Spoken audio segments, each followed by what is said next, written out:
आज के वीडियो में आपका स्वागत है। जरा सोचिए, दुनिया का सबसे बड़ा द्वीप जो पूरी तरह से बर्फ से ढका हुआ है और एक सुपर पावर जो उसे किसी भी कीमत पर हासिल करना चाहती है। ये कहानी सिर्फ जमीन के एक टुकड़े की नहीं है, बल्कि एक ऐसे जियोपॉलिटिकल शतरंज की बिसात की है जहां पुराने दोस्त दुश्मन बन सकते हैं और दुनिया का भविष्य ही दांव पर लग सकता है। डोनाल्ड ट्रंप ने खुले तौर पर कहा है, यह हमारी मजबूरी है, हमें ग्रीनलैंड चाहिए ही होगा। अब ये सिर्फ एक बयान नहीं है, ये एक तरह से खुली धमकी है, और यही धमकी इस पूरी कहानी के बिल्कुल केंद्र में है। तो चलिए इस पूरे मामले को परत दर परत समझते हैं। हम देखेंगे कि ट्रंप की ग्रीनलैंड पर आखिर नजर है क्यों, गोल्डन डोम का वो कौन सा रहस्य है जिसके बारे में बात हो रही है, इस पर यूरोप की प्रतिक्रिया इतनी लाचार क्यों नजर आती है, और सबसे बड़ा सवाल, इस सबसे पश्चिमी देशों के गठबंधन का भविष्य क्या होगा। तो सबसे पहले बात करते हैं ट्रंप की इस जिद की। देखिए, अमेरिका पहले भी ग्रीनलैंड को खरीदने की कोशिशें कर चुका है, लेकिन इस बार बात अलग है। इस बार ट्रंप ने इसे एक जरूरत नहीं बल्कि एक मजबूरी की तरह पेश किया है, मानो इसके बिना अमेरिका का वजूद ही खतरे में पड़ जाएगा। और ये कोई खोखली धमकी नहीं है। व्हाइट हाउस ने ग्रीनलैंड के सामने एक सीधा साधा विकल्प रख दिया है, या तो आप रूस और चीन के साथ चले जाओ या फिर अमेरिका का हिस्सा बन जाओ। मतलब ये कोई प्यार से की जाने वाली बातचीत का प्रस्ताव नहीं है, ये तो सीधा सीधा एक अल्टीमेटम है। लेकिन सवाल तो वही है, आखिर ग्रीनलैंड अचानक से इतना जरूरी कैसे हो गया? इसका जवाब जमीन या उसमें छुपे खजानों में नहीं है। इसका जवाब छिपा है एक बहुत ही खुफिया और महत्वाकांक्षी मिलिट्री प्रोजेक्ट में, जिसका नाम है गोल्डन डोम। तो ये गोल्डन डोम आखिर है क्या भला? अच्छा, आपने इजराइल के मशहूर आयरन डोम का नाम तो सुना ही होगा, जो मिसाइलों को आसमान में ही तबाह कर देता है। अब कल्पना कीजिए उसी का एक बहुत बहुत बड़ा और एडवांस्ड वर्जन, जो पूरे अमेरिका को एक अदृश्य सुरक्षा कवच की तरह ढक ले। यही है गोल्डन डोम का सपना, एक ऐसी सुरक्षा ढाल जिसे दुनिया की कोई भी मिसाइल भेद न सके, चाहे वो जमीन से आए या अंतरिक्ष से।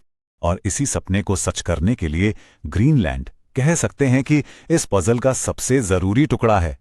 जरा इस नक्शे पर गौर कीजिए।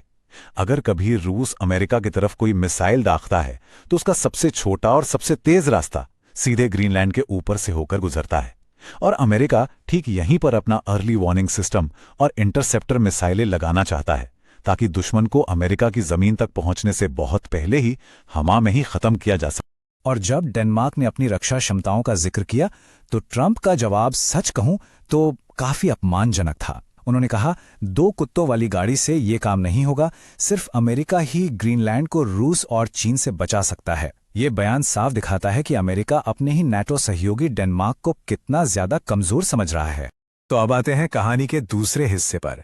अपने ही सबसे पुराने और शक्तिशाली साथी के इस आक्रामक रवैये पर डेनमार्क और बाकी यूरोप ने क्या किया? सच तो ये है कि उनकी प्रतिक्रिया उनकी बेबसी और बिखराव को ही दिखाती है। कोपेनहेगन में अमेरिकी दूतावास के बाहर विरोध प्रदर्शन तो हुए, लेकिन इन तस्वीरों को जरा ध्यान से देखिए। इनमें प्रदर्शन करने वाले ज्यादातर लोग बुजुर्ग थे।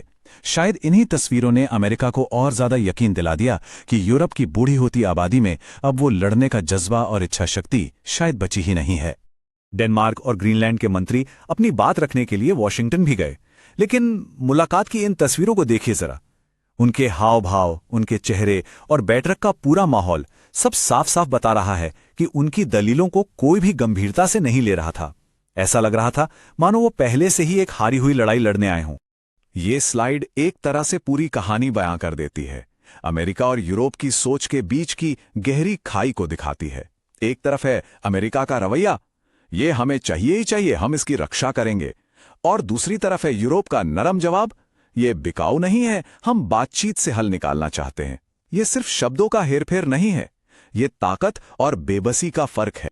कुछ यूरोपीय देशों ने डेनमार्क की मदद के लिए ग्रीनलैंड में अपनी सेना भेजी जरूर, लेकिन हर देश ने अपने बयान में एक लाइन खास तौर पे जोड़ी, हम डेनमार्क के अनुरोध पर ऐसा कर रहे हैं। अब ये छोटी सी लाइन बहुत कुछ कहती है। ये दिखाती है कि नेटो के सदस्य देश एक दूसरे की रक्षा के लिए एकजुट नहीं है, बल्कि सिर्फ एक दोस्त का अनुरोध मान रहे हैं, बस। और ये सब कुछ हमें एक बहुत ही बड़े और सच कहूं तो एक डरावने सवाल पर लाकर खड़ा कर देता है। क्या दुनिया का सबसे मजबूत माना जाने वाला सैन्य गठबंधन नेटो अब अपनी अहमियत खो रहा है? इसका भविष्य आखिर है क्या? और ये सब देखकर एक सवाल मन में आता है, और ये सवाल मैं आप सबसे पूछना चाहता हूं, क्या यूरोप अपनी सुरक्षा के लिए अब पूरी तरह से अमेरिका पर निर्भर हो चुका है? क्या यूरोपीय देशों में अकेले खड़े होने की हिम्मत और क्षमता अब बची ही नहीं है? इस पर आपकी क्या राय है? हमें कमेंट्स में जरूर बताइएगा। और जब भर में लड़ाई होती है तो पड़ोसियों की तो नजर रहती ही है। रूस के दिमित्री मेदवेदेव ने तो मौके पर चौका मार दिया। उन्होंने ग्रीनलैंड को खुला ऑफर दे दिया कि अगर अमेरिका से बचना है तो रूस की शरण में आ जाओ। यह साफ दिखाता है कि पूरी दुनिया की नजरों में यूरोप की कमजोरी उजागर हो चुकी है। और जब यूरोपियन यूनियन की अध्यक्ष उर्सुला वॉन डर लेयन से इस बारे में पूछा गया तो उन्होंने बहुत ही नपातुला और सुरक्षित बयान दिया। उन्होंने कहा, ग्रीनलैंड अपने लोगों का है, इसलिए इसका फैसला डेनमार्क और ग्रीनलैंड को ही करना है।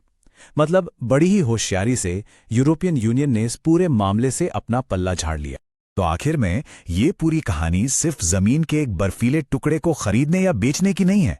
ये इस बात का एक बहुत बड़ा संकेत है कि दुनिया का पावर बैलेंस, शक्ति संतुलन बदल रहा है। अब देश अपने हितों को पुरानी दोस्तियों और गठबंधनों से ऊपर रख रहे हैं। और सवाल ये है कि क्या ये ऐतिहासिक गठबंधन इस नए दौर में टिक भी पाएंगे? अगर आपको ये वीडियो पसंद आया तो प्लीज़ इसे अपने दोस्तों और रिश्तेदारों के साथ लाइक और शेयर करें।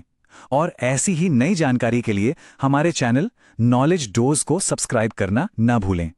देखने के लिए आपका बहुत बहुत धन्यवाद। जय हिंद।